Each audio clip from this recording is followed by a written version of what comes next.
Welcome back, and thank you for being part of the Legally Speaking podcast journey. We appreciate your listening, sharing, showing up, and for sticking with us as this podcast packed its bags and traveled the world. From Dubai to Ibiza, from the Festival of Entrepreneurs to Mercedes World, all the way through to ClioCon 2025 in Boston, Massachusetts. You joined us with every step of the way, and that means everything to us. A massive shout out as well to our incredible sponsor, Clio, for backing the show, supporting the vision, and helping make these conversations possible. Coming up right now, as we come to a close with Season 9, we're going to be rolling straight into the snippets from the top 10 episodes of Season 9, bringing you the moments you loved, shared, and replayed the most. And here's the thing, this isn't goodbye, not even close. So don't go anywhere because Season 10 is just around the corner. We're coming back bigger, bolder, and better than ever. This has been an incredible season. Thanks for joining us on the adventure. Happy New Year, and we'll see you very soon. On today's Legally Speaking podcast, I'm delighted to be joined by Daryl Cook. Daryl is the co-founder and executive chairman of Gunnar Cook LLP, an award-winning international law firm. Daryl's firm is known for redefining what it means to lead and innovate in professional services. A successful corporate lawyer, Daryl has built one of the UK's most disruptive law firms and is on a mission to change the legal model, putting people and purpose at the core of the business. So, a very big warm welcome to the show, Daryl. Thank you so much, Rob. Thank you for having me. Oh, it's an absolute pleasure to have you on the show and really appreciate you taking the time to be with us today. And before we get into all the amazing things you have been doing in and around the world of law, we do have a customary icebreaker question here on the Legally Speaking podcast, which is, on the scale of 1 to 10, with 10 being very real, what would you rate the hit TV series Suits in terms of its reality of the law if you've seen it? Well, that's it. I mean, when I first saw that you asked that question, Rob, I thought, well, that seems a bit daft. But then when I thought about it, I thought, actually, it is probably one of the reasons that I got into law was through watching programs like that when I was very young. So it isn't such a daft question after all. So the answer to your question is there's a lot of this, there's some great stuff in there. You see how hard lawyers work. You see some of the issues that they get involved with, etc., etc.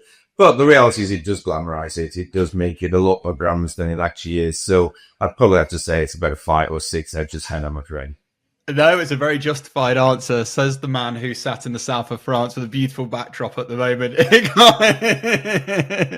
can't be that bad. But no, I take your point. And with that, we'll move swiftly on to talk all about your amazing career. So to begin with, Daryl, would you mind telling our listeners just a bit about your background and career journey? Yes. Well, I had, as is obvious from the first answer, I had no family or friends in the law.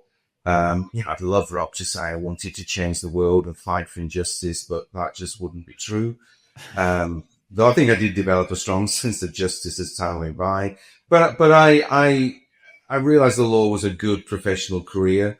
So I went to university, studied, and then I had no idea which discipline to go into. So I started off at the bar, initially in the leading commercial chambers in London, and then a leading criminal chambers, because as I say, I didn't really know what I wanted to do.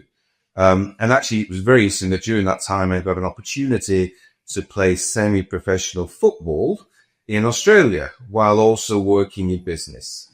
And that, I think, began my interest in business, which was just as strong as my interest in law. When I came home from that, I went back to the bar, but I soon decided I wanted to leave, and I joined what was a company called Herx, which was the 4th largest company in the world at the time, something like a couple of 100,000 employees and 1,000 companies. And I joined the legal team, but I got put onto a number of the companies at a kind of board level as a company secretary. And I just loved how these people used to think and challenge themselves and think about business. So that got my interest in business.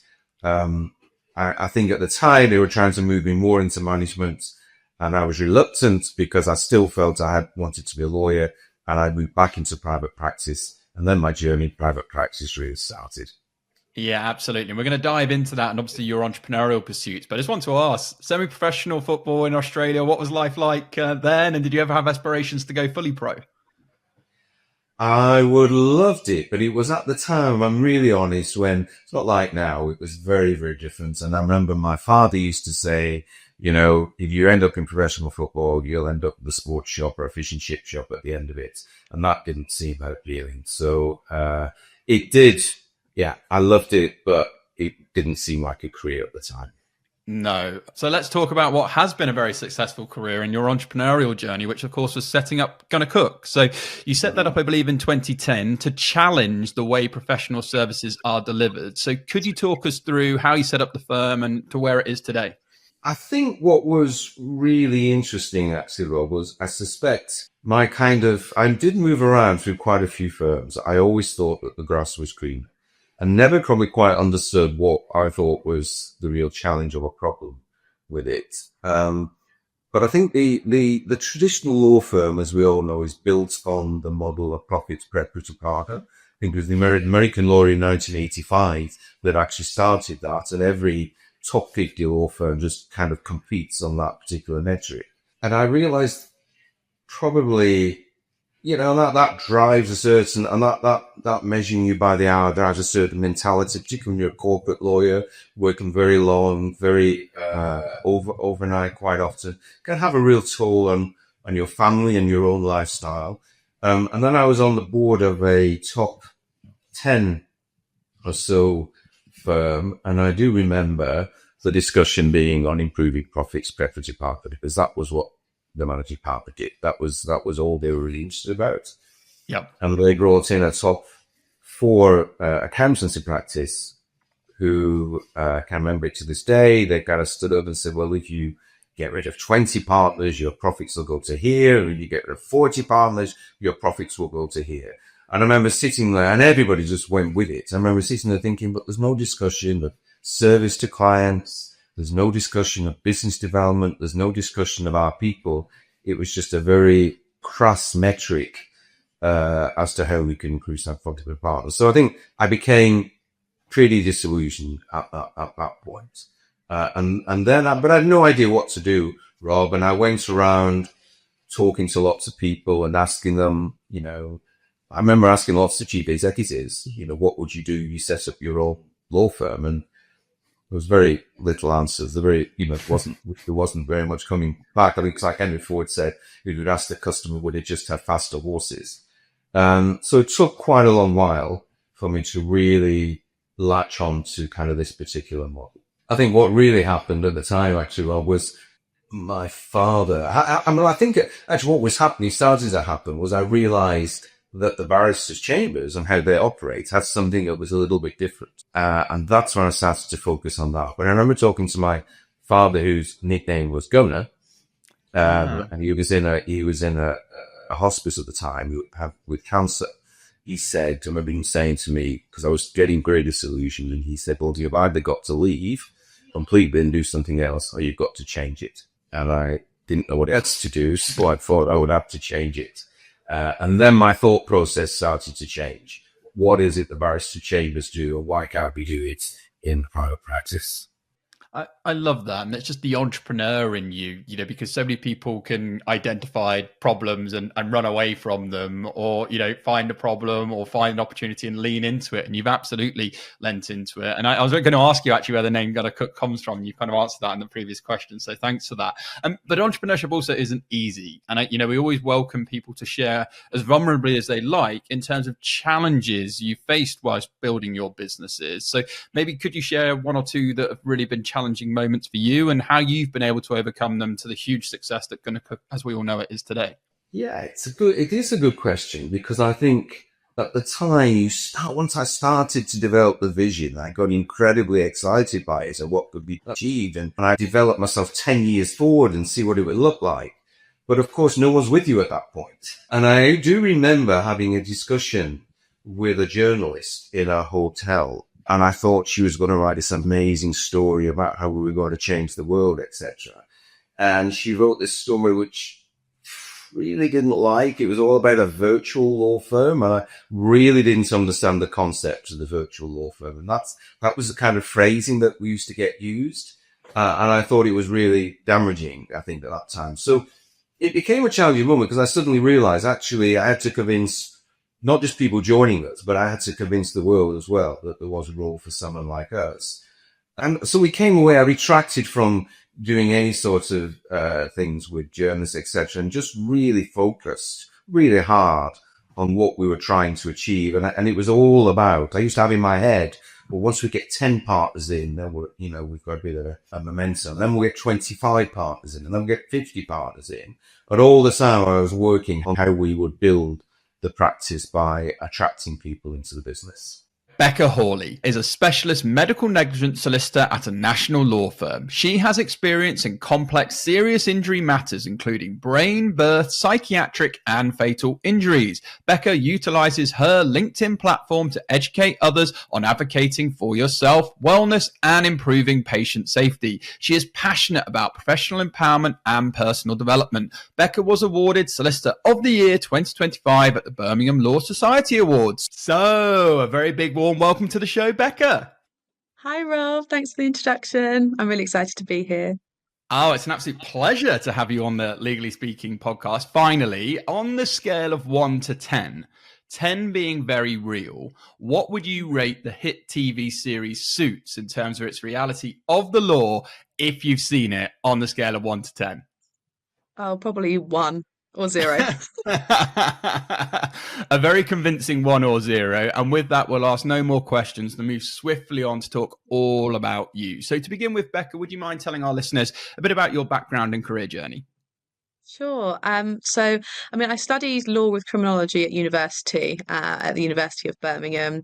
And then I did a master's in professional legal practice alongside the LPC at the University of Law in Birmingham.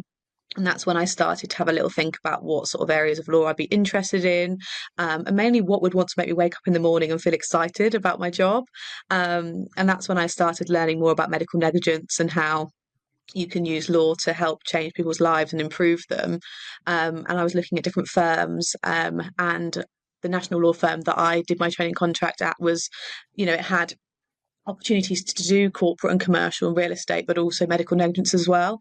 And so I did a training contract for 2 years, and then I qualified as a medical negligence associate in September 2021.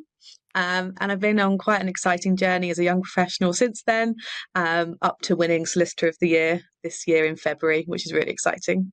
Yeah, and look, we've been following your journey very avidly here on the Legally Speaking podcast. We're always looking for the brightest and sharpest minds, but also those putting things back into the community, which you're doing a great, tremendous job of. Just want to kind of go a little bit deeper because you touched on it there in terms of medical negligence and your journey into it. Was there a defining moment that really inspired you to say, yes, this is absolutely the area that I want to go in versus so many others that are out there, particularly can be hard for people thinking about a career in the law? Sure. So when I was at the University of Law studying, some of my now colleagues actually did a presentation about one of the big cases they're working on. And, when you're a student, it's exciting to know that the cases that your future colleagues are, it's in the news. It's very high profile work, which is always exciting. But it was also as well the story that they told us about how each individual client, they felt hope when they hadn't felt like that for a long time. They felt like there was someone fighting their corner for them. And I thought, what do I want from my career? And I thought that's the role that I want to have. I want to be that support system for someone using all the skills and the knowledge that I've spent a lot of time at university studying. How can I transform that into a job that actually makes a difference? It started when I was at university, but when I think back to the A levels that I studied, I did law, psychology, and biology. So I think my actual interests as well, the way my brain works, is always fascinated by science and law, and I get to combine both of those things. And it's a day that's never the same. You always get to learn new things. You're learning about medicine and your clients' lives and how to improve them. And I couldn't want more from a job, really. Yeah, you really get to see the impact of your work for the clients that you're representing. And, you've had a whole range of cases that you've had across your desk, but you very much are specialized in medical negligence. Again, for our listeners, what particular areas within medical negligence do you advise on and who do you act for, just to give us a bit more of a flavor of your day-to-day? Sure. So I only represent claimants, so individuals, patients, and their families. So I do a range of different cases where if someone's had a life-changing injury through no fault of their own, they would come to me. And I have a whole range of orthopedic, so complex orthopedic claims where someone may have lost function in their shoulder and arms due to maybe like a shoulder replacement not going to plan. I have a range of ophthalmology cases where there's been a delay in surgery. And so my clients have lost their sight. And then I also have a delay in diagnosis of cancer cases, stillbirth cases, and psychiatric claims as well. And so when there's been a fatal case, the client is then the person for the estate. So that would be their family. So a lot goes into the job in terms of, yes, you have to be a sharp legal mind, but you also have to be sensitive and empathetic, because a lot of, my clients, this is the worst thing they've ever gone through, or they're going through a bereavement. So it's definitely a balance of lots of different skills. Yeah, and we talk a lot about on the Legally Speaking podcast, obviously about tech for good, and there's still the need for human touch. And obviously within your area of law specifically, how do you ensure that you obviously do maintain that human touch and don't perhaps cross the line between personal and professional, particularly given you're carrying very sensitive cases and matters? Is there any advice you would give to people who might be in similar industries that are dealing with very, very devastating situations at times? Yeah, I mean, in terms of giving a personal touch to clients, I think it's having conversations over the phone, going to see them in person. So something that I offer is I always say I'll come and visit you at your home, because often clients that have had really serious injuries, coming into a big swanky office isn't really on their top to-do list or even possible or accessible for them. So I always go and visit my clients at home, and we have a chat at the kitchen table on the sofa, and that makes it feel more friendly. And it's an interesting conversation, I think, personal life versus professional life, because who I am and how I hold myself is how I hold myself in all areas of my life. So I think I respect the conversation that some things are strictly professional, but I think actually I think the way the legal profession needs to move forward is to bring our personal selves into our professional life, because it's one life, and that's how I bring a personal touch, is because I actually bring myself and my emotions. And there are times where cases do upset me and I really feel for my clients, but if I didn't have that empathetic, and if I didn't actually care or feel those emotions, I don't think I'd have that driver to really be the advocate for them. So I actually think it's a winning combination. Yeah, and you couldn't have said that any better. And I was just nodding here so happily in terms of, we had David Savage on, who was a former partner in Sanctions expert, and he said there is no David in work and David at home. There's David. And I think similar to what you're saying there, Becca, in terms of you bring your full self to work, and we're trying to encourage lawyers to be their true, authentic selves in and out of the workplace. And like you say, enhance that human-to-human connection, because I think it builds more trust, and you are able to get more done for your clients. And you're doing a tremendous job. And I know your cases are complicated, so this might be quite hard, but just want to get a sense of the client process, if we could you talk us through actually assisting a client through their case or claim from the beginning to the end result? You gave a very nice touching point there that you perhaps go and visit them at home but could you talk us from a sort of legal perspective what the start to finish of a journey might look like with some of your cases? Sure. I think the best way to describe a medical negligence case is like building a puzzle. So you have to basically find lots of different pieces, and those are the evidence, and you put it all together to build a full picture that you would then present to a judge to argue your case. So the first puzzle piece is having a conversation with the client, asking them what's happened, what's their version of events, what's their story. And then we would write a witness statement based on their the initial conversation. And then what we do is we get their medical records in, we obtain expert evidence from sort of leading medical professionals across the country who have specific expertise in the specific areas of medicine that we need them to comment on, and we basically build a case. It's like it's like solving a mystery. You put all of these things together, and I always explain it to my clients, so you put each puzzle piece as we go along, and we manage their expectations as to whether there's going to be prospects of being successful along the way, because one of the things that's a big part of this job is also having difficult conversations about the law is strict and there's strict legal tests, and I have a duty to share that with my clients. And often there may be really poor outcomes that don't actually fit within the legal test. So we have to have that conversation too. But often, we're building a case, we're building a picture, and we're storytellers. We're investigators, we're storytellers. It's our job to tell our client's story for them. And so a lot of the process of investigating a case is really getting to know the client, understanding how they tick, asking questions, but also leaving time to listen. You might, and in saying to them as well, like, you might be going on a walk, or you might be sat in the lounge later today and you've forgotten to say something to me. Give me a phone call, send it an email. And I often encourage my clients as well to keep a diary, because I find that really helpful, because often moments that their main concerns, because it can be quite stressful having a lawyer talking to you as well. And so I say to them, when you're just reflecting, make a note. And so in terms of the process, I'm then putting together all of this evidence to present the best case that I can for them, and advocate for their needs. Rachel Heenan is a senior partner at Capstick Solicitors, working with clients who seek to make a difference. Ranked as an eminent practitioner in employment and healthcare and described as a phenomenal superstar lawyer and inspirational role model, Rachel is also a CEDA accredited mediator, specializing in workforce, partnership, and governance issues, along with being a qualified executive leadership coach. If that's not enough, Rachel has also been listed in the Lawyer Hot 100 for firm management. So, a very big warm welcome to the show, Rachel. Thank you for having me.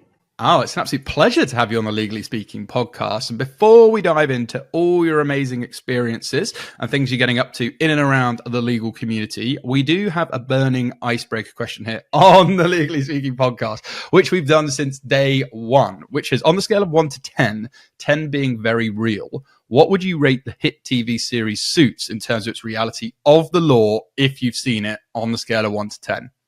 I have seen it, -1. So as a senior partner, unlike Jessica, there's no corner suite, there's no drinks cabinet, there's no wardrobe budget.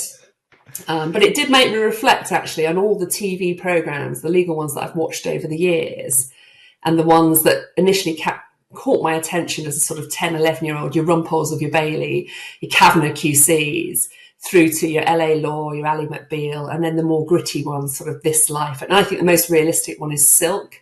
And that's one of my favourites, I think. But also good to see women coming through from the original sort of role models that I had. So, yeah, it was a good question to make me reflect. So thank you. Oh, no worries. Well, thank you for a very detailed and thorough answer, and indeed sharing a bit of the journey of some of the shows. And I think we've had a previous guest, I forget who, that also referenced Silk as probably the most realistic to a day in the life. But let's talk all about you then. To begin with, would you mind telling our listeners a bit about your background and career journey?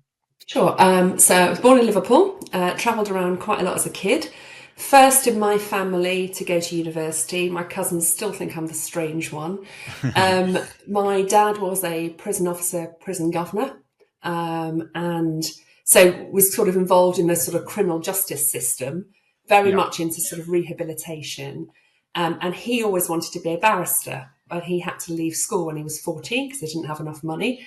So for some reason, I decided to sort of, inherit that dream, which is probably not the best reason to start a career. But it obviously captured my imagination. I've read a lot. The drama of the sort of Bailey stuff really, Rumpole of the Bailey captured, I don't know what it was as an 11-year-old girl. Maybe I like to argue a lot, but it really, I feel very lucky that I've always known I wanted to be a lawyer. I probably didn't know what a lawyer did. Yeah. Became a barrister. Didn't like that. We might go into that in a bit more detail. And then sort of found my niche as a solicitor, working with teams and clients over the years. So I feel very lucky. And then eventually running a law firm. Now, if you'd asked me when I was, 20, what a partner did or what a senior partner did, I wouldn't have had a clue. But I've always wanted to go to the next level when I've got to that level. So that's what I've done. Yeah, and it's a hugely inspiring journey. And I always say, and I got picked up from my mentors, new level, new devil, so to speak. But let's get into your health, social care, regulatory and housing sector work, because you have experience working with clients across a range of different sectors. Could you explain to us the type of work that you do?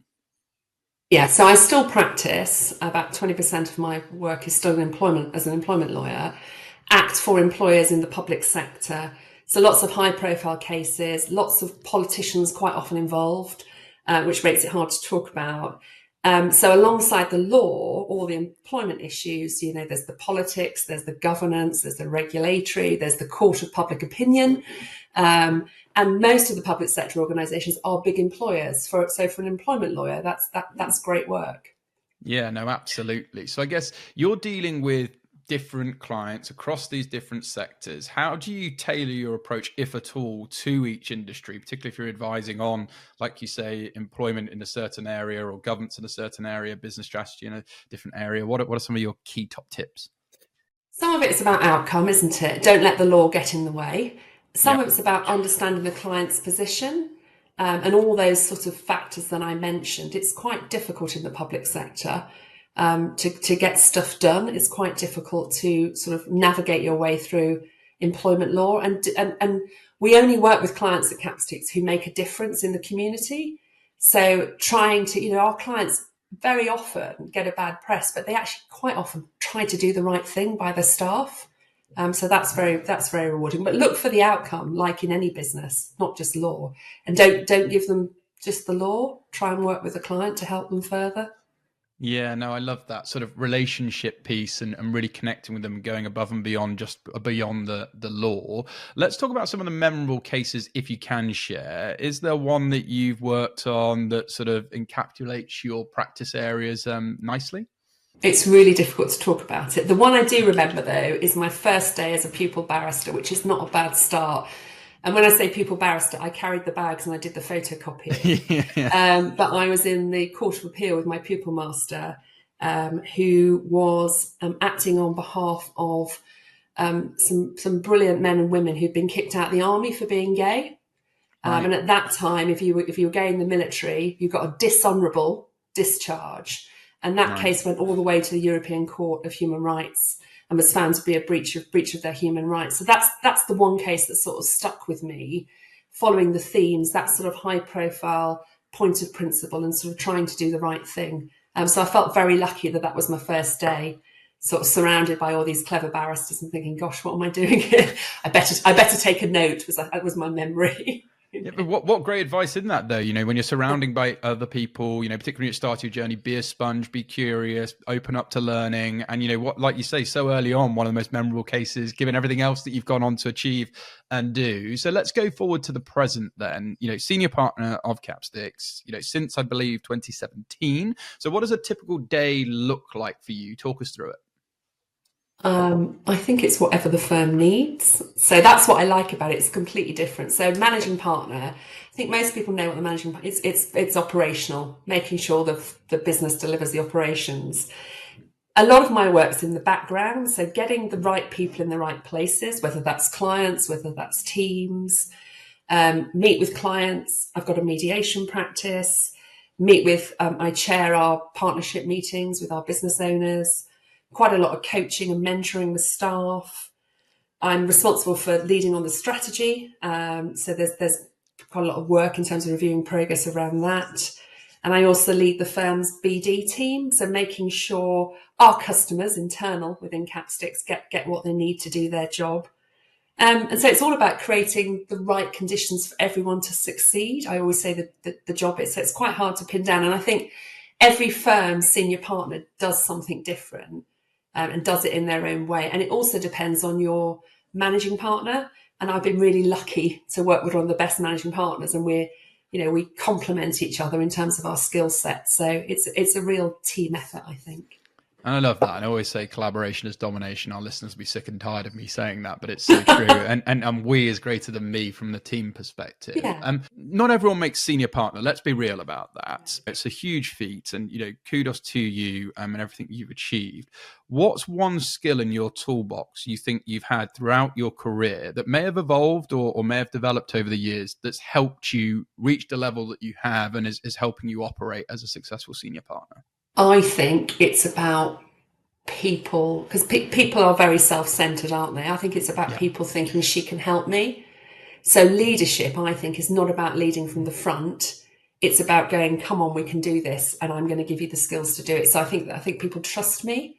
I think they trust my values, and that I will always try to do the right thing if it's difficult. So I think people thinking, actually, she'll help us deliver. Again, it comes back to collaboration, doesn't it?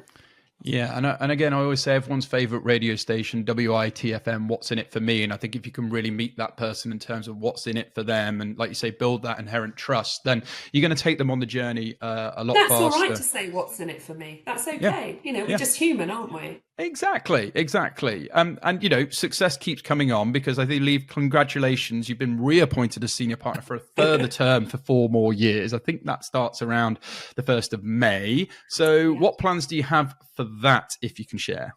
So we'll relaunch our strategy again. It's a refreshed strategy because it's worked well. So we're not going to change it. So the last couple of months I've been working with the senior leadership team to get that into place. So that's the big project. And again, I think making sure that I think leadership's also about succession. So making sure that the right people are coming through at all levels, and making sure that we've got a real diverse community at Capsticks. So that's part of the job that's really important to me. Yeah, and I guess one other part of the job is problem solving. Running any sort of every day, and or that's not a good some thing. days.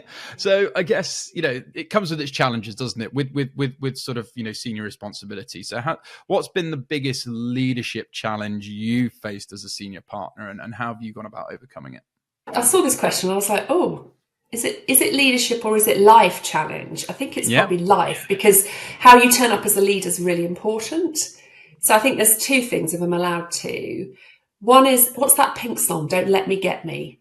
Yeah. So there's something about, it's quite a lonely job, and you've got to feel confident, not overly confident. So I freely admit, for the first 2 years of being senior partner, I went around going, what am I meant to do? What's the senior partner meant to do? And I always say to our new partners, the first year is going to be really difficult, because you're trying to work out what does it actually mean? But once you settle down into it, once you start delivering stuff, you think, actually, I can do this. I'm all right at this. So I feel probably the most confident in my career I've ever felt, which I think is. But I think it's also important to know that I have worries and doubts as well. And sometimes you let your head win, and you have to battle with that. And then the second thing is life, because we are really fortunate to have these jobs, but so many of us do it alongside raising kids, in my case now, dealing with caring for parents. My dad's got advanced dementia, and so I'm a carer. And that's what the important thing is. So find a firm that recognises you bring your whole self to work, and that everyone's got a lot of stuff going on and supports you through that. Yeah. And that for me has been so probably not leadership challenges, but it's how you turn up as a leader, isn't it? That's important. Well, I think you hit the nail on the head. Life, like, we all have variables going on. We're not just 1 minute the lawyer and then not the lawyer. We're humans, right? And so the makeup of our life and what happens around us, inevitably can affect you. And I think you're right. I think you need to pick firms that understand that, like you say, if you're raising a family, you've got elderly parents, or you've got an ambition or a passion or something else that respects that and can support that. And as long as you're getting the job done, that's what matters. Let's talk about legacy. It's something I'm very verbose about trying to do. My grandfather ran one of the most successful law firms of his generation in the 1950s and built a stellar offline reputation. And I'm trying to emanate that in the podcast media socia world. But you were re-elected as a senior partner, and you stated, "I'm really grateful to Capsticks for allowing me to continue in the best job in the world. We have achieved a lot over the last nearly 8 years, and there's still loads more to do. Capsticks really wants to make an impact supporting." What legacy would you like those in the legal profession to remember you by? I was laughing this morning when I was at the gym. She made it out alive. Would that be an okay one? Absolutely. Yeah, that's raw and honest. Yeah, I'm not into the sort of legacies. I think that's quite old fashioned. I think it's about, I got the right people in the right place from the right backgrounds, the right social backgrounds, and demonstrated that anyone can be a lawyer where you come from. And I think that's really important to me, both from a firm and the profession. So I think if I have to have a legacy other than the being alive, I think that would be it. You're lifting up others, aren't you? I always say, once you reach, you teach and you support and you send that elevator back down. And, you're obviously doing a great job of that. And I guess some of the tools and skills that you've picked up along the way is obviously through the wider qualifications you have as well. So you are a CEDR qualified mediator. What does that mean for those who may be less familiar?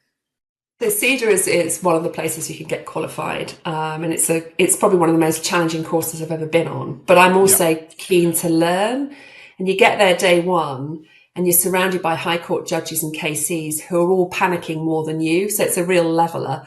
But what it means is that rather than being a lawyer where I say, this is what I think we should do, you help the parties create what they think they should do. So it's much more of a coaching. So I resolve disputes. A big focus is about breakdown in relationships in the workplace.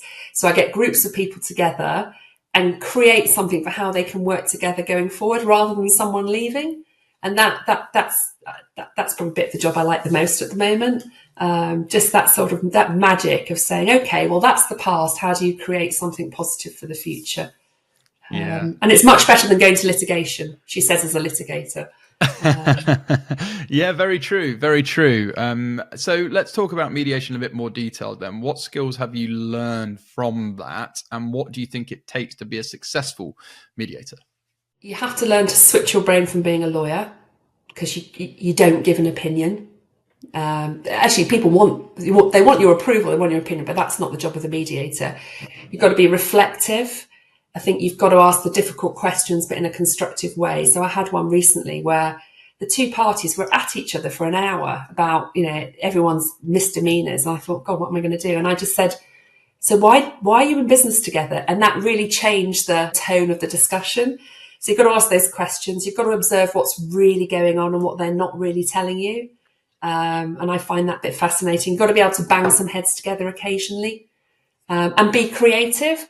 The law gives a structure, but if you go to court, a judge can only award certain things, whereas in mediation, in private, you can be much more creative around this sort of stuff. So that's why it's really, really rewarding.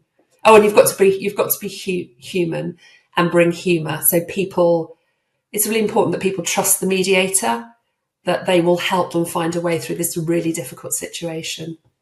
Yeah.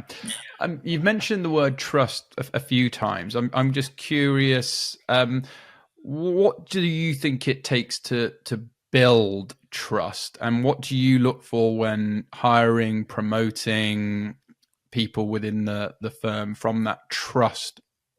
Is it a value? Is it a trait? Yeah, just want to get your thoughts on trust because it's something that I see is very important to you. It is values, isn't it, to start off with? You can't you interview someone and you don't really know them. And then it's actions, isn't it? That your actions are aligned to those values. So it's how you help your colleagues out. It's how you look after your clients. It's how you look after yourself, which is really important. That you are, years ago, we all had to pretend to be robots as lawyers, didn't we? We didn't have emotions.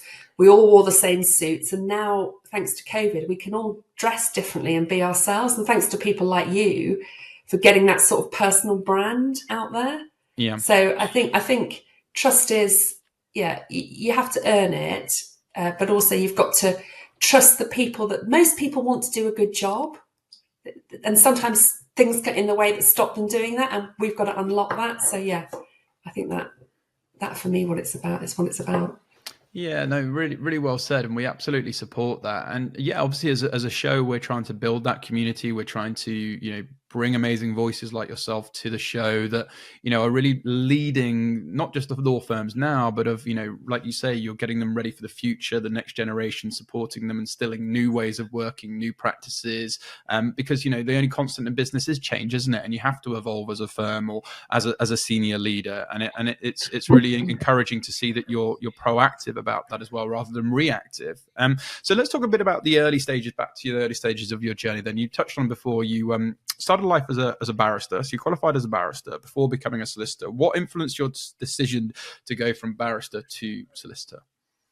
I hated being a barrister. So having wanted to be one, I got there and thought, what is this all about? I think at that age, I didn't have any confidence. I was riddled with self-doubt.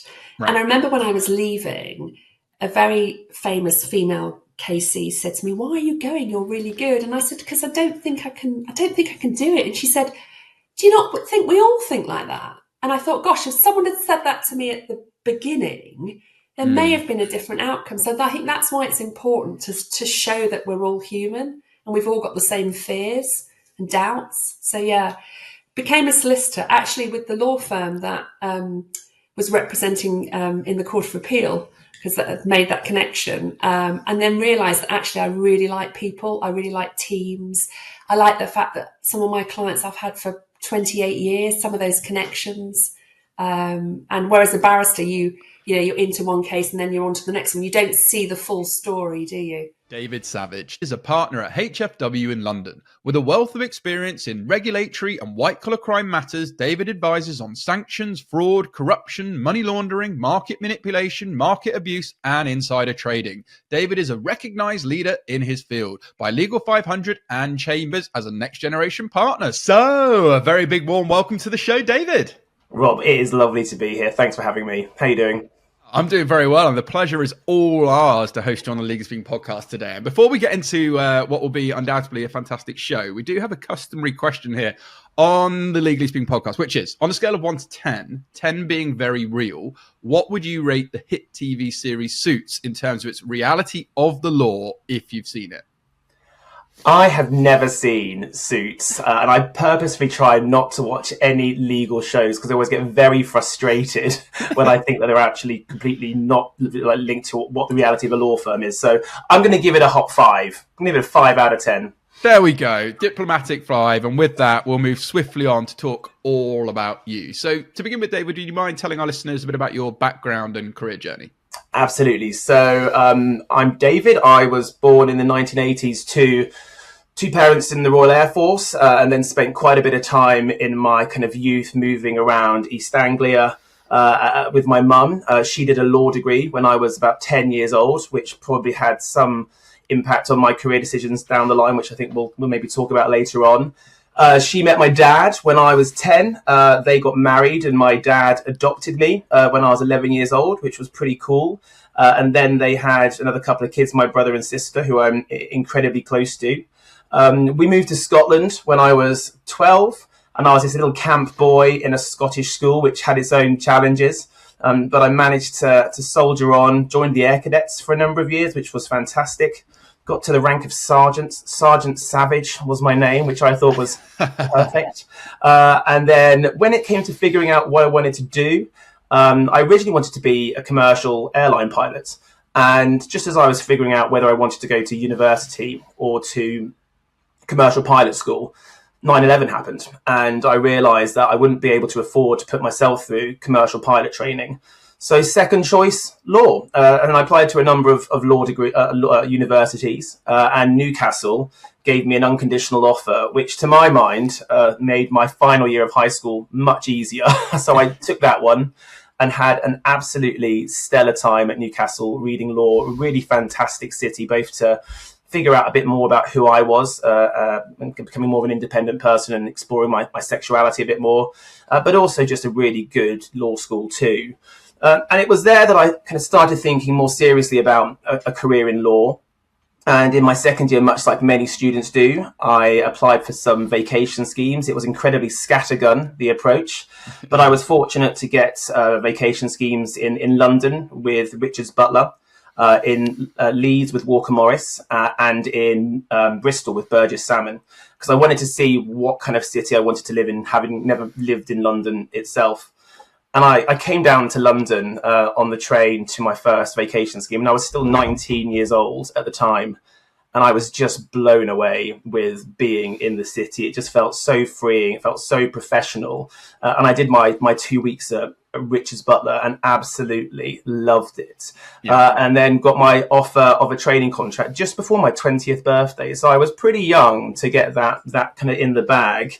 I did the other vacation schemes, but they didn't quite live up to the heady heights of a London lawyer's life. So I accepted that. Went to York for my College of Law. Again, a really fun year. Travelled for 6 months after that. So did a bit of Asia, did a bit of Australia and New Zealand, and really enjoyed that and found a lot more of my kind of independent self there. And then started my training contract, had a really good time, did 4 seats. All of them, bar one, were contentious. I went on to comment to MTV because I thought I wanted to be a media lawyer. and promptly discovered that drafting contracts really wasn't my cup of tea, but got to spend a lot of time with Alphabet and the Ting Tings and a little bit of Girls Aloud as well. So that was my small claim to fame. They obviously don't remember me, which is a shame because I could have got free tickets to Girls Aloud last year. And then I qualified just as the financial crisis happened, which was stressful, and I qualified into the commodities team. And kind of really got into the depths of being a proper lawyer. Much like many lawyers, after a couple of years, I wanted to see what else was out there. So I moved to Eversheds, again in the commodities team there. And that's where I found my kind of real passion in law, which was sanctions and financial crime, and enjoyed six or so years there before deciding to move in-house for a couple of years as head of sanctions for a bank, which was really, really fascinating just to see the operational challenges that comes with fighting the good fight. But I then kind of got the call back to private practice, the lure, I couldn't resist it. And I joined Stewart's as a partner in the financial crime team there. And then very recently, about a year ago, HFW reached out. They were looking for another sanctions partner. HFW, as you may know, is a firm with a sectoral focus. So shipping, commodities, aerospace, insurance and reinsurance, construction, and company and commercial. And I just felt it married up my kind of passion for sanctions and financial crime with my legacy experience of being a commodities lawyer. And so I happily joined the firm, and it's been a stellar year or so. So that's a very brief overview of who I am and where I've come from. I think you did that fantastically well, and yeah, what a great journey, and thank you for being very open with that. It's always super helpful to understand how people get to these amazing positions that you're in today and where you started. So let's focus on the now then. HFW, partner in the London office. Tell us more about the area of law you specialise in for those who might be less familiar, and maybe just some simple examples of what things might look like for you. Happy to do so. So I focus mainly on international sanctions and export controls. And put simply, these are the various restrictions that the EU, the UK and the USA, as well as other governments, put in place to restrict certain trade and financial activity with regimes which they consider are engaging in activity which may be problematic. So a very good example, very topical at the moment, is Russia. You'll be aware that over the last 3 years, following the invasion of Ukraine, there has been a rapid increase in the kind of the level, scope and nature of sanctions against Russia, ultimately designed to restrict flows of funds into Russia and to restrict Russia's ability to continue its war efforts. And what we do is we advise clients on how to comply with sanctions. We advise clients on when there may be a problem in terms of their compliance. They may have, in fact, breached sanctions. And we basically try and help them through that process. So looking at the kind of life cycle of a sanctions matter, we kind of help with identifying risks at the very beginning. So how do you prevent these problems from happening? And how do you mitigate those kind of exposures? Kind of go on to advice in relation to real life transactions as they're happening. So a vessel is about to take on a cargo. That cargo may have a link to a sanctioned country or a sanctioned company. And we basically analyze whether there is a problem or not and what the client can or can't do. When things go wrong, we investigate what's happened, how it happened. Is it one individual or is it a systemic problem with the company? And we try and help them figure out why it happened and then how to resolve it. And if there are major problems, we help them to self-report to regulators around the world. So in the UK, the Office of Financial Sanctions Implementation or the Office of Trade Sanctions Implementation, as well as other regulators, including HMRC and US regulators as well. So the DOJ, the FBI, I've worked with in the past, etc. And we also help in those investigations, just trying to make sure our clients, if they have made a mistake and if they have reported or are being investigated by those regulators, have as positive an outcome as possible, because the fines, if you do get it wrong, can be in the magnitude of multiples of millions. There's also potential for criminal prosecution as well. So trying to manage that kind of dynamic. So it's a broad church of work, and we work for clients across every sector. So, the traditional HFW ones, shipping, commodities, all the way through to professional services. I've got some AI clients that I'm working with. So it's really fascinating because you're kind of advising on an area of law which is quite novel in and of itself.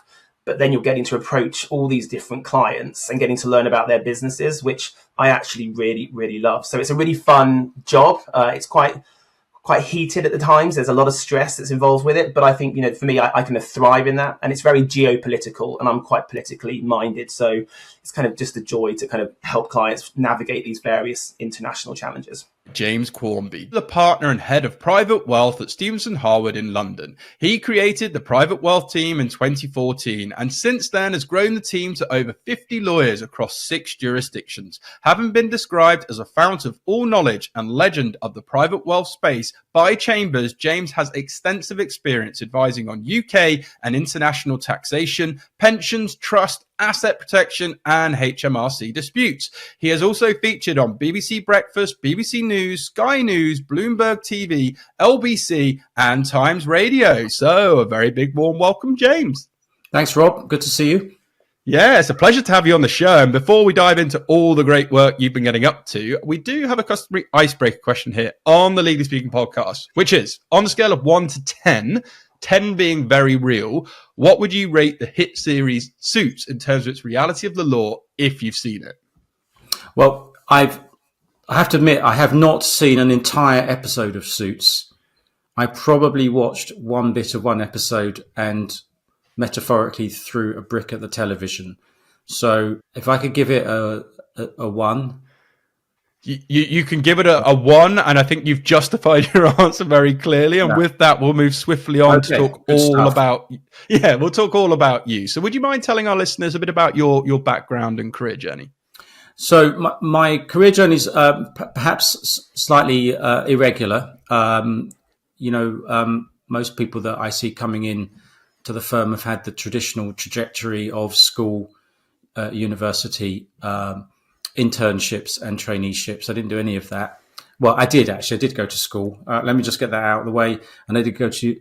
I did go to university in the end. But what happened was that. So my background is I come from a very working class part of Essex, and in a single mother situation. So I needed to earn some money to help pay the household bills. So at 16, I left school. And I went to work for the Commercial Cashiers Department of British Telecom, North London district. There you go. Very glamorous. People do complain about BT and all these huge utilities, but bless their hearts, they saw something in me because I started off opening envelopes. If you can just imagine, these are the days where you paid your bills by sending a cheque and a counterfoil in an envelope to the appropriate... So we would get literally like 12 sacks of mail every morning, and that needed to be opened and reconciled. But BT saw something in me and I got promoted. I went and then worked in the accounts department dealing with customers, or subscribers we used to call them. We used to call them subs, which always made me feel like they were slightly subhuman. I've got a sub on the line. And then the BT saw something in me and put me on fast track to management. So I then was I was basically sent to business school. That's really what happened on a sort of day release basis for a period of 4 years. So in business school, I learnt business, finance, economics, and there's law in there as well, which is quite interesting. Come back to that later. So for those people that follow me on LinkedIn, you'll see that I'm a bit of a tax policy geek. And the reason for that is that I've got economics and finance qualifications. So I do actually understand the underlying economics of tax. And so fast forward, after going through all that, I then left BT when I was 21, and I then went to university to do a law degree. And then when it came time to qualify, because I'm going to skip over my traineeship because the firm I was with I absolutely hated, and I will not even mention their names. When I decided to qualify, a tax job seemed absolutely perfect, because if you've got an economics background, and also I worked in an accounts team, because I eventually became quite a senior manager in BT in the commercial cashiers team, where we had to reconcile like £8 million of income every day. Moving into tax law seemed quite a neat fit. And so it was a bit of an experiment on my part. Am I any good at tax law? Well, you won't know till you try. Now, am I any good at tax law now? I don't know, but I seem to be making a decent living. So someone seems to think I am. So that, in as quickly as I can give you, is how I got to going into tax. Yeah, absolutely. And, what a thank you for being so open about your journey as well, because that's only going to help so many people from all walks of life who are thinking about careers and, what they're getting up to, and showing everything is possible. So maybe let's fast forward then, because you've had a host of accolades throughout your legal career. And as I said in the intro, described as a legend of the private wealth space. So I guess for, we've got listeners from all sort of walks, those aspiring to get into the law, some sort of already currently practicing the law and elsewhere. So could we start just very simply by explaining what private wealth is, please, for our listeners? Yeah, it's a bit of a trendy name for private client. And I think, I'm not sure at what point this happened, but at some point I'd say probably more the turn of the century, private client was seen as a little bit of a stuffy description for what we do. Because a lot of the outside world and the profession itself saw private client as boring little lawyers scratching away with wills and trusts and probate. And the private client world has become much more internationalized. So private wealth, which then encompasses taxation, because typically private client lawyers were not very good at tax. Your high street private client lawyer didn't need to be, because the only tax they ever really encountered was inheritance tax. And as far as CGT was concerned, the only CGT was, well, actually, there's a tax-free uplift on death, so we don't need to worry about it. So private wealth is an attempt to encapsulate that traditional side of drafting and process with tax advice, and then wider wealth advisory, which is essentially what the big firms do now, is that no, we're not bankers and we're not asset managers, but we do advise on wealth. So private wealth is essentially that.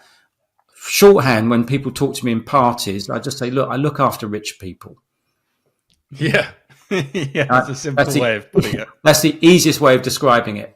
But the skill set is completely different. And this is why, we often have great problems recruiting people, because just because someone's good at doing wills and trusts and probates and enduring powers of attorney does not mean they're any good for our practice, because you need a completely different set of skills on top of that. You need all of those skills, plus you need to understand a lot more about finance, a lot more about holding structures, be they trust, partnerships, companies, the interaction between the two.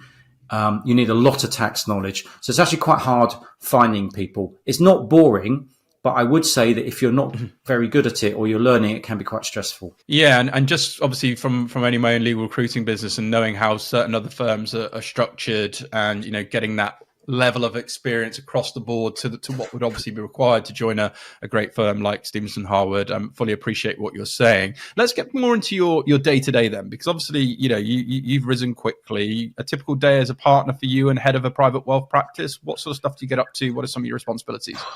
Well, I'm very conscious when I wake up, I've probably only got about 14 hours of time to eat, travel, do work, and all the rest of it. So I think time management is absolutely crucial. And my job is a constant battle to find time to do things that are important and pushing away things that are not important or I don't want to do.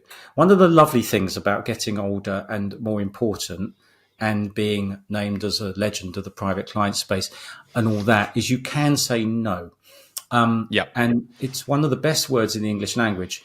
So if there's stuff I don't want to do, I'll just say, no, thanks. I really don't fancy that. Whereas when you're younger and you don't want to say no because you think someone's going to get annoyed with me or they're not going to ask me again and all the rest of it. So really it's just managing that. We've got a team in London of 12 or 13 associates doing the core private wealth stuff that I've described. And I've got pretty much work with all of them. So I'm not necessarily managing their lives because we've actually got other partners in the team that do the sort of, if you like, the pastoral management. I'm not terribly interested in that. It's not my skill set. So I would be managing the cases, supervising them. But my main role, I'd say, is outreach. And that's why I decided to be more active on LinkedIn. Most lawyers don't go anywhere near their LinkedIn. They only do anything where there's some kind of anniversary or they've won an award. So there'll be a bit of humble bragging. on LinkedIn, and then they won't go near it. But when you get more engaged with LinkedIn, you can't really stop. And the more you put on, the more engagement you get. And some people thought it was a sort of vanity project on my part to sort of just get my name out more. And it wasn't actually, because I just enjoy broadcasting information in a certain way. I wasn't expecting to get work out of it. But as it happens, as the way that LinkedIn algorithms work is that the more you post, the more engagement you get. The more engagement you get, it's kind of self-fulfilling prophecy. I actually get quite a lot of work out of it now. So I can do a post and it reaches 20, 30, 40,000 people. The last post I put on has already got up to 130,000. It would take me an awfully long time to have 130,000 meetings. So just in terms, going back to my original point, I don't have any time. So if I can push out some information or a review, and it engages 40, 50,000 people. Some of those people, I mean, most of those people are not going to be useful to me. Some of those people will be quite useful people and they will turn into clients. And that is what has actually happened. So no, I don't spend a lot of time on LinkedIn, despite my profile. It's probably about 10 or 15 minutes a day, but it's very well spent. The other side is the traditional face-to-face meetings to pitch to clients. And the reason the clients are coming to me is because they've been recommended by the usual range of existing clients, intermediaries, or they've just heard of me or read about me in a directory, or, you know, they've seen me on media of various kinds. So I'd say probably half my time is developing business and bringing business in, and the other half is doing the business and then pushing away stuff I don't like. Today's episode is brought to you by Clio. Are you frustrated with your current legal management software? You're not alone, and thousands of solicitors across the UK feel your pain. However, the hassle of moving all their existing client and case data holds most back from switching, prolonging the frustration. Clio is here to help. Their dedicated migration team will be with you every step of the way while you transfer your information, and if you have any questions, you'll get award-winning support available 24/5 by live chat, phone and email. So help is always there when you need it most. It's no wonder Clio is consistently receiving 5-star ratings for its ease of use and top-notch service. If you're ready to leave frustration behind, visit clio.com/UK to learn more and see why Clio continues to be the go-to choice for solicitors across the UK. Now back to the show. Martin O'Malley is the CEO of Wolters Kluwer Legal and Regulatory Division. He has more than 20 years of experience in operations, sales, customer support, product development, and marketing. Martin has led businesses across Europe, the US, Asia Pacific, and has extensive international experience. So, a very big warm welcome to the show, Martin. Thank you, Rob. Thanks for having me. Oh, it's an absolute pleasure to have you on the show today. And before we dive into all the great work that you are doing, we do have a customary icebreaker question here on the Legally Speaking podcast, which is, on the scale of 1 to 10, with 10 being very real, what would you rate the hit TV series Suits in terms of its reality of the law, if you've seen it? Yeah, I have to say I do confess to having seen some of the earlier episodes, but I'm not a lawyer by background, so I haven't really been looking at through that lens. But I asked my wife, and she said she would give Harvey a 9. There we go. Well, that's very high praise for Harvey. Right, very high praise for Harvey. His legal skills, of course. Absolutely, absolutely. So let's get back to you then, Martin, as we move swiftly on. Would you mind telling our listeners a bit about your background and career journey? Yeah, so I grew up in the west of Ireland, so I've spent exactly half my life, I realised, in the west of Ireland, studied engineering, and I started my career at Relics, at the Elsevier piece of Relics.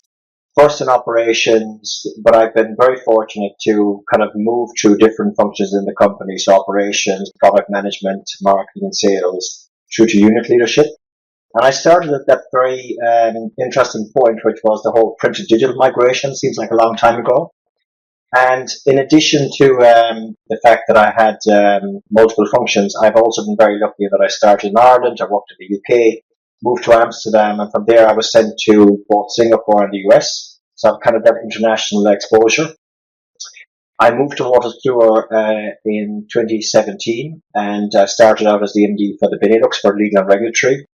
in May of 2020, in the middle of COVID, I actually became the CEO, and I currently run the division. It's about 950 million euros turnover. We operate in multiple countries across Europe, the US, China, and India. And I was really drawn to it because of its purpose, Water School purpose, which is deep impact when it matters most. And it's this idea that we help our clients to be impactful, but also that we also indirectly have an impact in the societies we operate in. So that was a very powerful thing, and it still motivates me today. Yeah, absolutely. And we love having those voices on the show that really are inspired to make a real impact. So just thinking back to James Thornton, who's one of the leading climate change legal professionals in the world, and some great conversations we've had. But congratulations on becoming the CEO. And I know you're doing some fantastic work from your side. Could you perhaps give us a bit of a day in the life of a CEO at Wolters Kluwer? Yeah, I mean, it's, if you run a division at Wolters Kluwer, we kind of work on a certain cadence, and if you zoom out, it's like a 3-year plan, which gets translated into your yearly budget. And then it's basically, monthly reporting where you're kind of looking at it from an internal perspective. How's the business developing? But a big part of that is also looking at what we're doing with our customers. And, Wolters Kluwer has this mission, which is focused on what we call basically transforming our business towards expert solutions, where we combine our expertise or domain knowledge of certain segments, in my case, legal and regulatory, so the legal professionals, with technology, with our content and data, to help our customers be more effective. So I would say in all of our internal meetings, there's always a kind of an element of what we're doing for customers. We spend a lot of time looking at things like net promoter scores, but also how that's translating into business results. So you're always kind of toggling between those two. And sandwiched between that, obviously, is focus on our employees. We have a very strong focus on culture. And culture is really, I translate that into how good do we feel as employees at Wolters Kluwer. So, we measure our engagement scores every year, because I have a very strong belief in happy employees translates into happy customers. And that's a kind of, your financial results are an outcome of the two things you do for one for your employees and secondly for your customers. So they're outcomes rather than just an objective in itself. And I love that. And I always say to people with my legal recruiting hat on, don't just hire people for a job, get people to really buy into the mission and feel they contribute to the mission and they have a real purpose as part of that, rather than just coming to do 9 to 5 every day and just have a job. And obviously you're doing a great job of that. Now, you didn't think we could get away with this podcast without talking about that little thing called AI, did you, Martin? Yeah. So, we've got listeners of all sorts of levels of AI, some very, very, very highly advanced, some obviously just dipping their toe in, and some curious. So let's start at sort of the simple level to begin with. What's your definition of Gen AI? And with obviously a number of months since its arrival, what's the current state of adoption for the legal market for 2025 in your view? Yeah, I think there's probably a few different pieces to that. So let's maybe break it out. I think Gen AI obviously has had a huge impact in a relatively short period of time of just kind of getting the general interest in AI. If I sit at the table with my kids, I talk about AI to the point of where they say it's boring. But I think if you kind of zoom out and you look at AI from a Wolters Kluwer perspective, we've been deploying AI for multiple years before Gen AI came along, and we've got multiple solutions in the market that actually uses AI. I think about 50% of our revenue have some AI built in. But for us, the driver has been really when we look at AI, we look at how can it help demonstrably impact customers. And there are principles we apply there which are really focused on delivering the highest level of accuracy for our customers, where we're taking, I think, 3 things we look at. One is how we combine human expertise and validated content with AI capabilities to ensure that you can deliver something that's of a high quality level. And quality translates into it does what customers expect, but it also operates in a secure and private manner. I think those are things that are important for us as a company, but also for our customers. And at the same time, provides the transparency to our clients that the results they see they can trace them and that they're validated. So I think that's a very important piece. Now, if you look at where we are today in that journey, there is huge interest. So I just come back from a trip from China last week where I met law firms. I was talking to corporate lawyers, but also at government level. And the conversations I was having there were same conversations I have in the Netherlands or in any of the markets we operate in. And they typically hinge around things like, what can AI do to help improve my productivity? How can I do it in a safe way? How can I be assured that quality is confirmed? And I think they're looking to parties like Water School to actually deliver on that. So it's a very exciting time because it's not just about the technology. AI at the end of the day is just a technology, whether it's Gen AI or other forms of technology. They are only a means to an end. And the end is, I think, for our customers is how can we help the customers be more productive? So I think that is really the key focus. And that's where, frankly, the way we look at it across our business, it's part of our expert solution strategy, which is domain knowledge combined with technology to ultimately help our customers be more productive. Professor Katie Atkinson is the Associate Pro Vice Chancellor and Director of the Interdisciplinary Centre for Sustainability Research at the University of Liverpool. A professor in computer science, she has been conducting foundational and interdisciplinary research on artificial intelligence for over 20 years, publishing over 150 articles. Katie was appointed to the Artificial Intelligence Advisory Board for the European Commission for Efficiency and is one of 5 members appointed across Europe. Since 2020, Katie has served as a member of the LawTech UK panel, a government-backed initiative to help transform the UK sector through technology. So, a very big warm welcome to the show, Katie. Good morning. Thank you very much for having me here to join you today. Oh, it's an absolute pleasure to have you on the Legally Speaking podcast. And before we dive into all the amazing work that you're getting up to in and around the legal community, we do have an icebreaker question here on the Legally Speaking podcast, which is on the scale of 1 to 10, 10 being very real, what would you rate the hit TV series Suits in terms of its reality of the law on the scale of 1 to 10 if you've seen it? I don't watch it, so I can't give a very informed decision on that, but I'd probably go in middle of the road and say a 5. Yep, and that's what I've given it before. And with that, we can move very swiftly on to talk all about you. So to begin with, Katie, would you mind telling our listeners a bit about your background and career journey?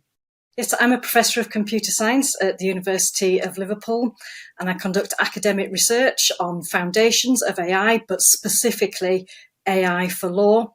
So I've been doing this for about 20 years now, since I finished my PhD, and I've been working very much on the academic side, but in the last 10 years or so, I've started working a lot more with industry and with professional bodies. And as the legal tech field has flourished over the last decade, I've been doing a lot more of what you would call the translational work, taking the outputs from the academic community and translating them into real world solutions with law firms. Yeah, and that's why we were so keen to have you on today, because it's so relevant for the now. But I guess I want to take your mind back to sort of earlier on. Where did your interest in computer science start originally, and what made you decide to pursue a career focusing on that area? So I've got an undergraduate degree in computer science. And when I finished that, I wasn't sure whether I wanted to move into industry or really what my dream job would be at the end of it. But then it was suggested to me to do a PhD in computer science. I was really interested in the modules that I'd taken at university on the topic of artificial intelligence. So I decided to do a deep dive into that. And in my PhD, I was studying core aspects of AI. And one of the specific application areas I looked at in my PhD was law. I published a research paper on that, went along to a conference, and then I just got more interested in the legal application side and started focusing my energies on that. And then that was the path that I followed in the rest of my research career after my PhD. Yeah, and absolutely the right path to follow given the world that we're in now, and super interesting. So I guess as the Associate Pro Vice Chancellor and Director of the Interdisciplinary Centre for Sustainability Research at the University of Liverpool, what does your role actually involve? Tell people a little bit more about what you get up to. So my Professor of Computer Science role is only 50% of my role. My other role is this role that you mentioned as Director of our new Interdisciplinary Centre for Sustainability Research. And that's recognising the importance of doing interdisciplinary research, not just in law. I do interdisciplinary research across other boundaries as well. And we want to get more people involved in this. Traditionally, in universities, people sit within their own disciplines. But now there's definitely a recognition that different skill sets are needed, different expert knowledge is needed to be able to tackle some of the big real world problems that we see. And they're very much articulated in the UN Sustainable Development Goals. So the focus of the centre that I'm now director of is getting together interdisciplinary teams to be able to tackle some projects that make tangible progress with UN Sustainable Development Goals. Yeah, and absolutely. And we fully support that here on the Legally Speaking podcast. And something else that we try to do is to try and simplify things and reduce the overwhelm, particularly with complex things or advanced things that are going on in the world. And, you're conducting, I understand, foundational, and as you mentioned there, interdisciplinary research on artificial intelligence, and doing so for over 20 years. Would you mind explaining to our listeners the difference between foundational and perhaps interdisciplinary research on AI specifically? Sure. So foundational research is very much on what do we need to do to advance the field of AI, not necessarily with a specific application in mind. So you might say a lot of the work on natural language processing that has, you can see nowadays in the chatbots that we have in the generative AI models, that's what you would call foundational research. How do we develop new techniques, new methods, new algorithms that will drive forward the capabilities of AI? Now that's rather different to starting from an interdisciplinary perspective. With law, if you want to start by building an AI tool specifically for law, you have to understand the challenges that are specific to law. And that's why collaboration is really important. And we talk a lot about co-creation. If you want to build an interdisciplinary application, you have to have the people who are the domain experts in the room at the start being able to give their expert knowledge, and then you can combine to tackle that together. Yeah, and I always say collaboration is domination, and you reference that there, and I think it's so important. But the areas of research you're doing are fascinating. So obviously that includes, again, I understand sort of computational models of argument, AI and law. So, with those models of argument, how do they connect AI and law? Tell us a bit more, go a bit deeper. So you're right, I do research on what's called computational models of argument. That's the academic label, if you like, that we put on this field. How I explain it to a more generalist audience is really what we call explainable AI now. So it's building AI tools where if the AI software gives you an output or a recommendation, it can explain the reasoning that was undertaken in order to reach that conclusion or that recommendation. Now I work on argumentation, which is looking at how people engage in debates, how they exchange arguments, how they try to persuade one another about what to believe or what the best course of action is. And obviously a lot of that happens in the legal field. There's a lot of situations where there are debates and there are arguments going on. So I'm interested in how we can develop computational models of those so that we can build AI programs that can engage in the automated exchange of arguments. And then when a conclusion is reached by the AI system, it can explain why it accepted one line of reasoning and not some other line of reasoning. Fascinating stuff. I'm really kind of enjoying this because this is definitely where the puck is going. And, we've got a whole range of listeners from those entering the law. Obviously, those who've been in the profession for a long time. And, I'm sure this will be raising a few eyebrows in a good way and from a sort of educational and, as I say, where that puck is going, which is where we always want to have the conversations on the show. I want to talk about Law Tech UK now, because since 2020, you've served as a member of the Law Tech UK panel, a government-backed initiative. So for those who are unfamiliar, could you explain more about Law Tech UK's mission? So Law Tech UK was set up to really turbocharge the law tech ecosystem in the UK. It's backed by the UK Ministry of Justice, and it's meant to provide some strategic oversight to the UK to help the startup community, to help founders who are looking to find their way through unfamiliar territory, to support into scale up as well, to provide education programs, and to bring together the collaboration piece and mentoring as well, so people who've done this before so that they can support others on that startup journey and we can benefit the Law Tech UK system in the whole of the UK. I can absolutely, vouch for Law Tech UK. And, I sit on the board of a couple of legal techs, one being Case Guru, and, had some really good experiences with all the great work that's being done there.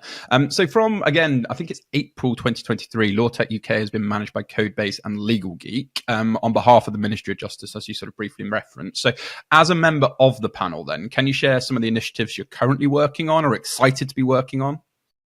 So there's a really big education program, and it's aimed at startups who are on different stages of the journey. We've got the startup education, the scale up that I mentioned. So mentorship is really important. I think we're now at a tally of 89 startups who've been supported. We have a mentor pool that's got over 60 people in it, and they come from a range of different backgrounds, founders of unicorn firms, successful founders who've either grown their business or exited the market, people working in law firms, people in the investment landscape. So we want to give mentorship to people. We want to give education programs, and ultimately we want to help with adoption as well. I'm delighted to be joined by Chris Bogart and David Perler. Chris is the CEO, director, and co-founder of Burford Capital. Under his leadership, Burford Capital has become the leading global provider of legal finance with a group-wide portfolio of nearly $7.5 billion and a force in the global market.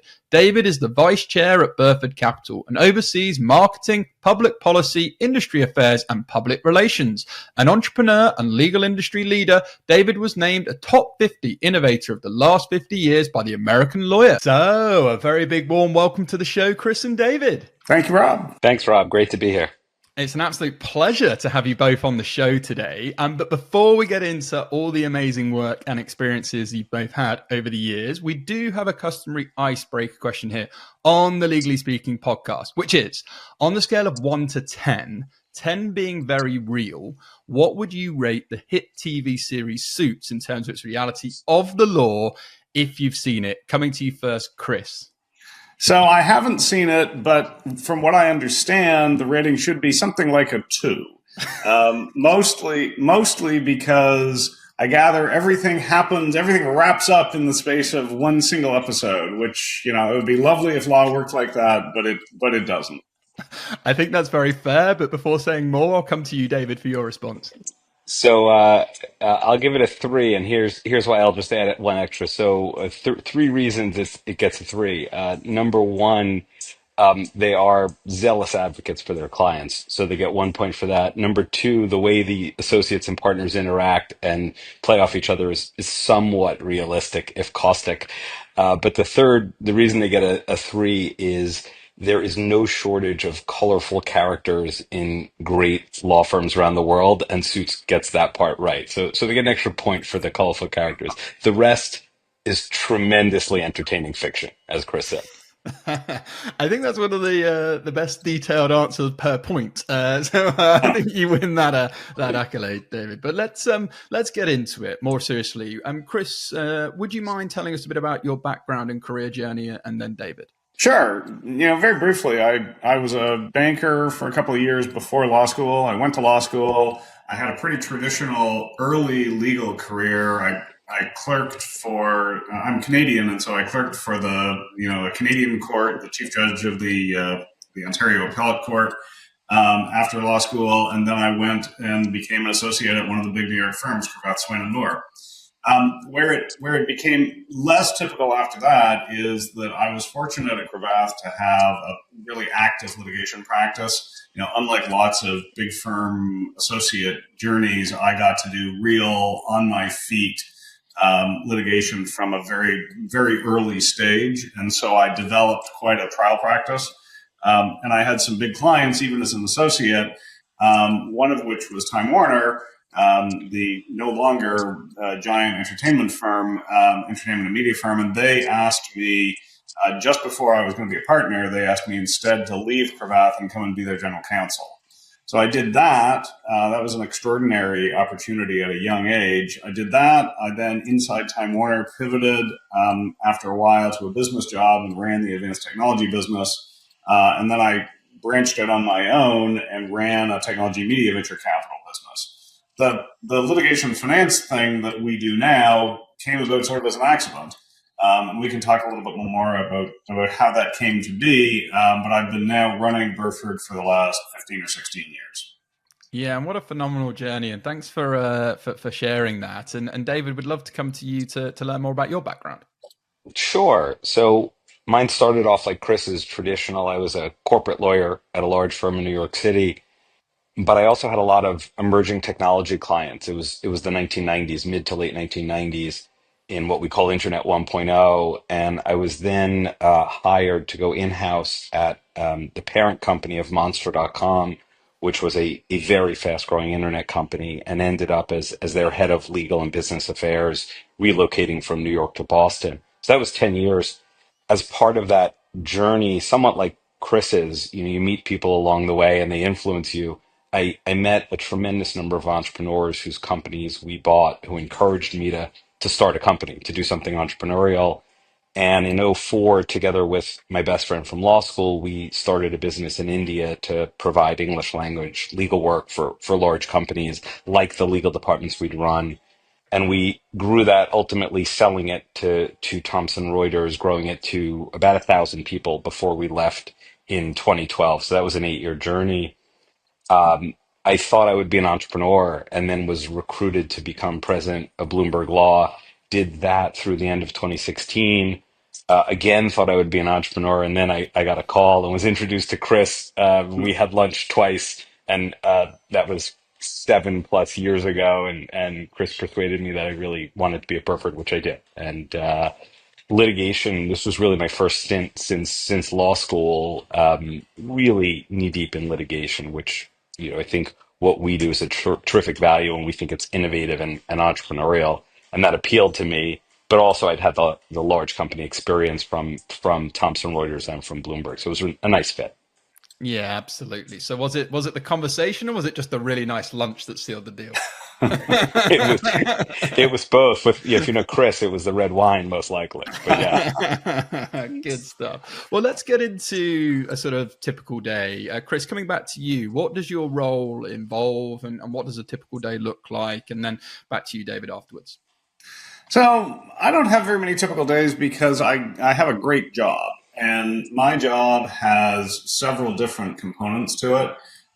Burford, obviously, as the world's biggest leading litigation finance firm, we spend a lot of our time looking at potential litigation finance investments, so really interesting legal cases, and putting them through our diligence and underwriting process, and ultimately making decisions about them. And then once we invest in them, being involved in what happens to the cases as they go through the process. And so I spend some of my time doing that, thinking about cases before we invest in them, and being involved in big, significant litigation matters after we've invested in them, especially at sort of a strategic level. So that's the fun part of the litigation end of the job.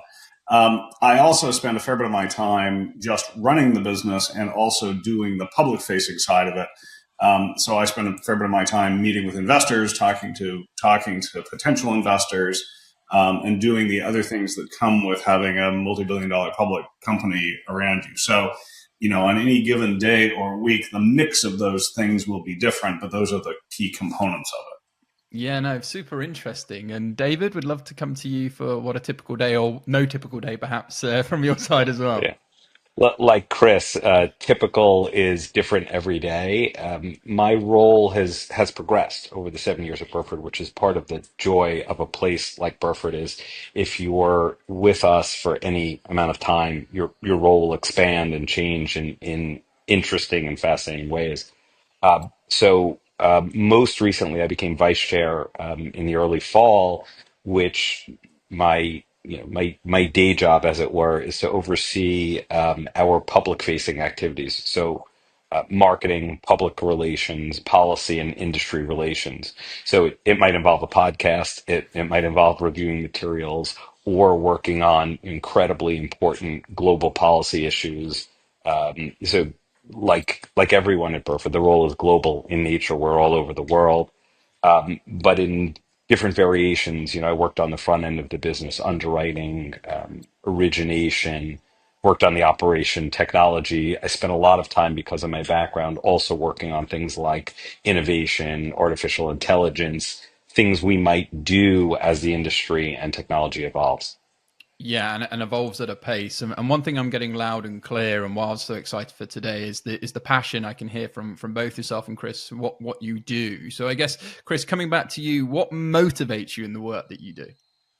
Well, this is just, for me, the best combination of the things that I've done in the past, right? I love law and litigation. although there are elements of litigation that I don't particularly love, and I get not to do those in this job. So I don't need to do document production and deposition discovery and so on. I get to do litigation strategy without having to pay the price of actually being in the trenches doing the cases. So I get a great deal of enjoyment out of just being involved over and over and over again in a large number of really significant global pieces of litigation. I get to see, because law is so time intensive, if you're the lead partner at a law firm working on a big case, you're only going to be able to do a few big cases at a time because they each take so much of your day. Because I don't have that work component, that discovery and fighting in the trenches component, then I can do at any given time many more cases than a law firm partner can. And that really I find incredibly enjoyable. And I also really enjoy the fact that we have developed and built this industry, and talking about what we do in the industry to people around the world. Emma Mack is a solicitor advocate and until recently was a senior associate at Clifford Chance. She has nearly a decade of experience in big law, corporate and commercial disputes, litigation, arbitration, mediation, expert determination and settlement negotiations. Emma also specialised in obtaining interim relief and enforcing judgments inside and outside of the English jurisdiction. Remarkably, she has never lost a case. Emma has increasingly been active on LinkedIn since 2024, encouraging those in the legal profession to share their journeys and words of wisdom. She was also made a finalist in the Solicitor of the Year 2024 Awards, run by the 100 Years Project, which was founded by Dana Denise Smith, OBE, which seeks to promote female participation in the legal industry. So, a very big warm welcome to the show, Emma. Thank you very much. Thank you for inviting me on the show. I'm conscious I'm sitting alongside some very impressive previous guests, so thank you for giving me a seat at the table. Oh, it's our absolute pleasure. And before we dive into all the amazing work you have done for the legal industry and no doubt will continue to do so, we do have a customary icebreaker question here on the Legally Speaking podcast, which is, on a scale of 1 to 10, 10 being very real, what would you rate the hit TV series Suits in terms of its reality of the law if you've seen it? Okay, so this is where I have to admit that I haven't seen it, but I'm going to turn the question around and ask you, what do you think the answer is? That's a very good way to lawyer on me. And I've sort of said in previous shows, I sort of sit between a sort of 5 and 6. I think there are some elements of it that could potentially be realistic, but a large part of it is showbiz. That's kind of where I sit. So with that, we can agree. Reality. Yeah, I think some of the nice suits, some of the offices. I think the actual lawyering part is very off the mark. So I think a lot of the lawyers that have been on and given it a rating of sort of 1 or 0. Yeah. I think there's some validness on that, where Harvey can sort of be a corporate lawyer 1 minute, then he's in court, then he's a litigator, then he's doing these closing deals in seconds. I think all of that is probably a little bit far stretched. But I love the show. I love the entertaining factor, and I love how you managed to make me give an answer to that question. You're one of the first guests to do that. So well done. Very good lawyering skills. So let's get back to you, though. So to begin with, would you mind telling our listeners a bit about your background and career journey? Yeah, so I thought it would be interesting to start with my parents and grandparents and the role education played, but I'm conscious that's going quite far back. So obviously do just cut in if you feel like I'm going off topic at some point. So I am from Birmingham, born and raised, which is where my parents moved in the 80s for work and had me. And my dad's side of the family is from the East End of London. They had a corner shop in Bethnal Green. And my mum's side of the family is from Yorkshire. My dad went to uni, but I don't think my mum did. I think she went to art college and then taught textiles at a local polytechnic. And my grandma, who I've written about fairly extensively on LinkedIn, was born in 1914 and really saw that first cusp of women staying in education for longer and getting careers and all of the big questions around whether you can stay in work once you're married and or have children. But that's kind of, in a nutshell, education is really transformative in terms of my family's history and also really informed my childhood. And so that kind of takes me into school, which is, I wasn't necessarily that stellar at school initially. I have written a little bit about having dyslexia in my earlier years and being taken out of the classroom for special classes. But then sort of as time went on, my grades were kind of improving. And by the time I got to the end of secondary school, I was looking at studying Italian language and literature at Oxford University, which was a tough degree, but I enjoyed it a lot and came out with a double first and went on to do an Italian master's. And I think that that's a kind of an interesting point in which to break, because that was 2010, 2011, which is post-financial crisis. And I was seeing a lot of my friends who had done 3-year degrees, be in the sort of job market with a solid degree in a STEM subject. And there was this huge bottleneck because you had kind of a few years of graduates coming out of uni and not getting into the workplace. So I was watching all of that going, dear Lord. And then there was also the fact that the government of the day was slashing funding in further education. So the arts and humanities were taking the bigger hit of that slashed funding, and a PhD wasn't necessarily looking like the most bright future that one could go through. So I think it was really at that point that I started investigating careers fairs, and obviously it's quite a well-trodden path from humanities into law. No one in my family is a lawyer though, so it's not as if it kind of came from home or anything like that. And I did all of the traditional stuff that people do when they're thinking about a law conversion. So lots of applications for vacation schemes, lots and lots of rejections. I got rejected from every single law firm I applied to but one, and that was Clifford Chance. And I attended a winter workshop that they put on for postgrads from a non-law background in winter of, I want to say, 2011, maybe, something along those lines. And that was really invaluable. That for me was the turning point, and I think it is for so many people, about then being able to speak quite cogently at interview about your understanding of what a training contract involves, and therefore securing a training contract job offer. So, just fast forwarding over the usual stuff, went back to uni to do a law conversion and the LPC in order to specialise into being a solicitor. And I did my 2-year training contract at CC, choosing to qualify into litigation and dispute resolution, where I went on to practice for 9 years. And as you know, I left the firm recently. At the moment, I'm at a bit of a careers crossroads thinking about next steps, but that's sort of my career journey to date.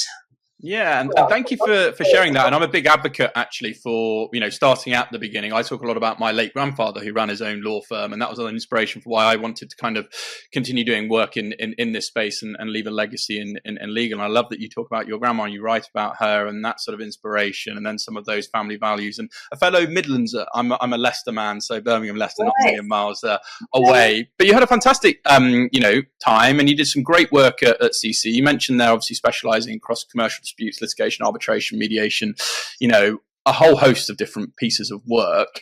Just tell us a bit about that, as much as you would like to, in terms of some of those areas, and any tips maybe for people thinking about getting experience in those areas that you think would be helpful.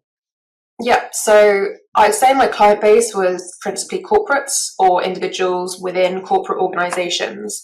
And the way I think of corporates in a very kind of broad sense is a non-financial institution. So I sort of divide the world up into that sort of lens. Yeah. And the reason why they would come to a firm like Clifford Chance is because of high risk or bet the business disputes that they need advice or representation on. Yeah. And as you say, those disputes could be in the courts, they could be in arbitration, they could be in expert determination. And the forum really depends on the relevant contract that underpins the legal relationship between the parties. So the first thing that we would do would look at the governing law and the jurisdiction clause to see, where are we talking about here? And then we'd really be acting for them with a view to trying to resolve the dispute, whether that's through settlement, kind of commercial outcome, or whether it's sort of going to the very end of a dispute and getting the outcome that you were hoping for, really. So the kinds of disputes that we're talking about, and I'm going to talk about these in a slightly sort of layman's terms, because that's partly how I think about them, and I think it makes it more digestible, is one aspect of that is what I call business divorce. So you have business partners who fall out, and they no longer want to work together, they no longer want to run or own the business together, but they've not being able to amicably work out how they're going to do that. And so they bring in lawyers to try and work out, how is this all going to get carved up? I guess a bit like with a divorce. And so that's some of the work that I would do, would be for, say, one owner of a joint venture. And one of my cases on that was a Blackpool Football Club case where there were two owners who were looking to separate. And we were seeking a buyout order, essentially, from the court for a certain sum of money. Another kind of case that I came up against a few times were completion account disputes. And that's a kind of growing area at the moment, where buyers and sellers wrangle over the price they've paid for an acquisition of a target company, or that they're due to pay. Yeah. So you'd be looking at the completion account disputes in the SPA, the SPA being the share purchase agreement, that kind of governs the value, how it gets quantified, and what kinds of things are legitimate to raise for triggering that dispute. Jeremy Dean Casey is one of the most highly regarded defence counsel in the country, specialising in serious offences including murder, terrorism and organised crime. He has dealt with multiple high-profile cases which have gained significant media attention. As described by Chambers and Partners, Jeremy is a fighter and no case is too complex for him. He works tirelessly to ensure the right outcome. So, a very big warm welcome to the show, Jeremy. Thank you very much, Rob. I'm very happy to be here. Oh, it's an absolute pleasure to have you on the Legally Speaking podcast. Very excited to get into today's discussion. Before we dive into your incredible career, we do have an icebreaker question for you, Jeremy. On the scale of 1 to 10, with 10 being very real, what would you rate the hit TV series Suits in terms of its reality of the law, if you've seen it? I'm afraid I haven't seen it. And that is all I can say about it.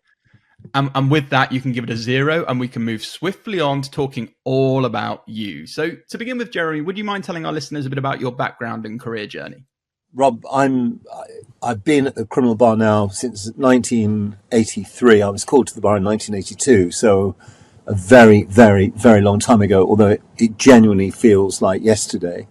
I was born in East London, believe it or not, because I know I don't sound like it. I'm a Cockney. I was born literally a few yards away from the Bow Bells in Bow Hospital. My father was as Cockney a character as you could ever come across, with the thickest Cockney accent you could imagine, and my mum too.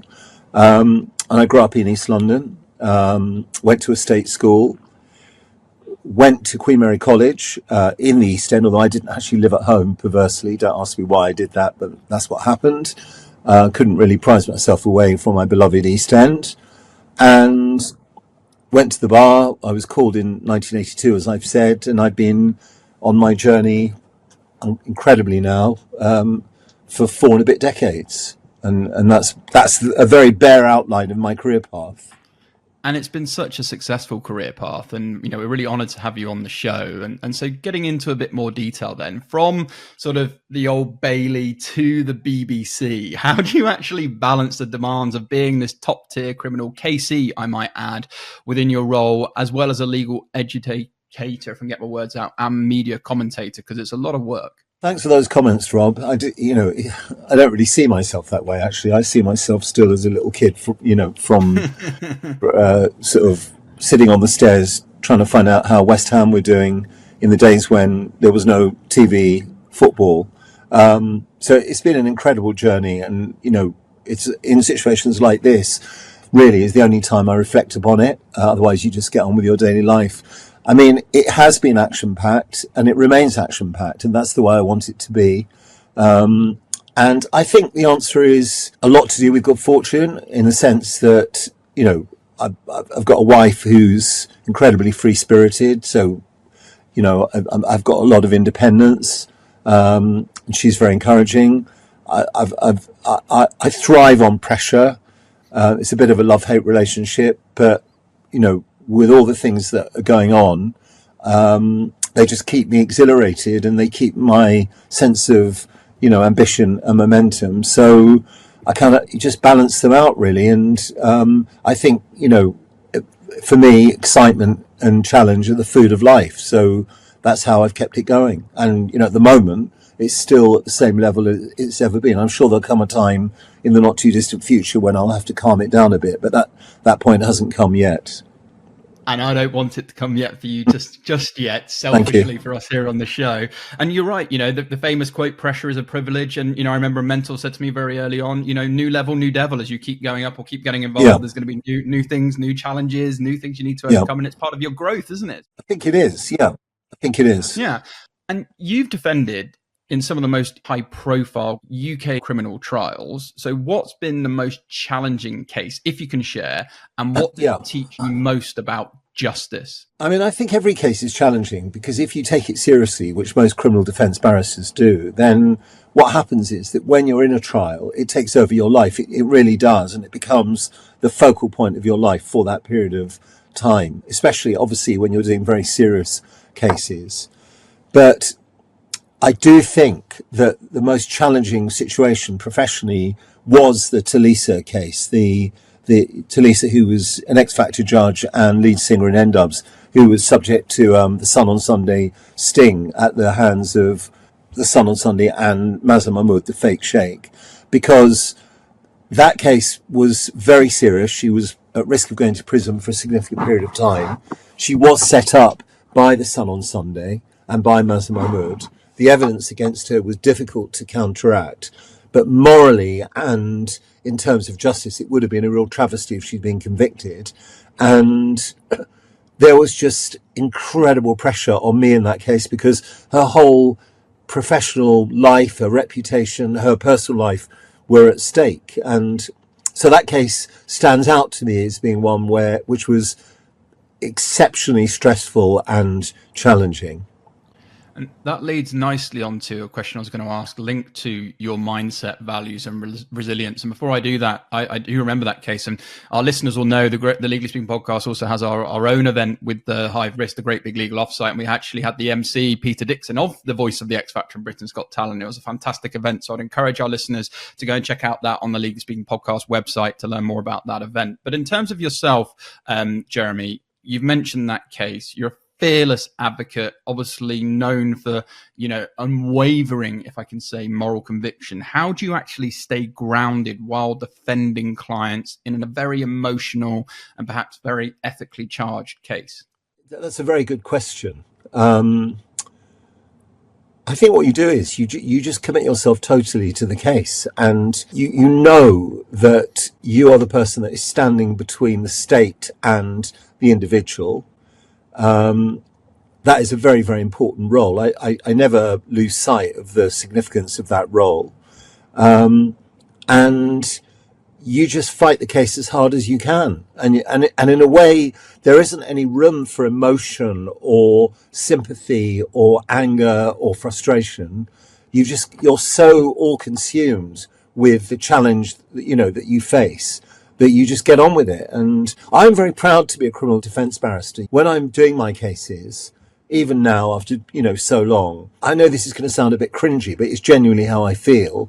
I just feel very privileged to have been able to do a job, if that's the right word, which has such importance and which, fulfills a major role in a free society. And whatever the verdict is, so be it. That's not my responsibility. So I stay grounded by just getting on with it, doing what I'm there to do, doing the best of my ability, and, grappling with the challenges that confront me. And there is no time or space to kind of get anything else at the time you're doing these cases.